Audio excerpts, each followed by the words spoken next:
गांव में एक छोटा सा स्कूल था जो एक पुराने पेड़ के नीचे स्थित था। इस स्कूल की दीवारें कच्ची थीं और छत पर पुरानी खपरेलें लगी हुई थीं, जिनसे बारिश का पानी अक्सर अंदर आ जाता था। यहाँ शिक्षक रमजान साहब बच्चों को पढ़ाने के लिए बड़ी मेहनत करते थे। रमजान साहब रोज सुबह तड़के स्कूल पहुंचते और बच्चों के लिए कक्षाएं तैयार करते। उनके दिल में शिक्षा के प्रति एक खास जुनून था और वे चाहते थे कि गांव के बच्चे पढ़ लिख कर बड़े इंसान बने। एक दिन जब सुबह की पहली क्लास शुरू होने वाली थी, तभी एक बच्चा अहमद हांफते हुए स्कूल में दाखिल हुआ। रमजान साहब ने मुस्कुराते हुए पूछा, अहमद, इतनी जल्दी क्यों आए हो? सब ठीक तो है? अहमद ने थके हुए लहजे में जवाब दिया, जी गुरुजी, आज अब्बू ने कहा कि मैं आपसे कह दूं कि आप हमें अतिरिक्त सबक दें। वह चाहते हैं कि मैं अच्छे अंक लाऊं। रमजान साहब ने अहमद की बात सुनकर खुशी से कहा, बहुत अच्छा, लेकिन पढ़ाई में अंकों से ज्यादा जान का महत्व है। मैं कोशिश करूंगा कि तुम्हें हर बात अच्छी तरह से समझा सकूं।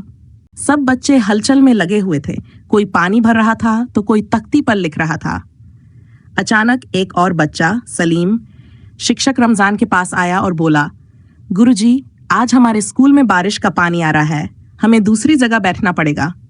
रमजान साहब ने सिर हिलाया और बच्चों को एक बड़े पेड़ के नीचे ले गए।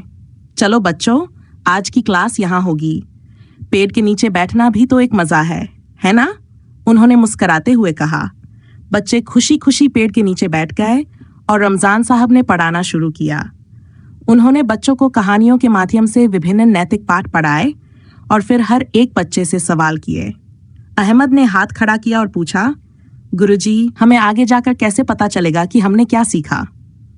रमजान साहब ने प्यार से जवाब दिया, जब तुम सच बोलने लगोगे, ईमानदारी से काम करोगे और अपने दिल में दूसरों के लिए प्यार रखोगे, तो समझना तुमने कुछ सीखा है। याद रखो, शिक्षा का मकसद सिर्फ किताबें पढ़ना नहीं, बल्कि अच्छा इंसान बनना है। क्लास के अंत में रमजान साहब ने सभी बच्चों से कहा, देखो, यह स्कूल तुम सब के लिए है। अगर तुम सब मन लगाकर पढ़ोगे तो एक दिन यह गांव भी तरक्की करेगा। बच्चों ने यह सुनकर सिर हिलाया और प्रतिज्ञा की कि वे अपनी पढ़ाई पर पूरी तरह ध्यान देंगे। इस तरह इस छोटे से गांव का स्कूल बच्चों को न केवल किताबों की बल्कि जीवन की भी शिक्षा दे रहा था।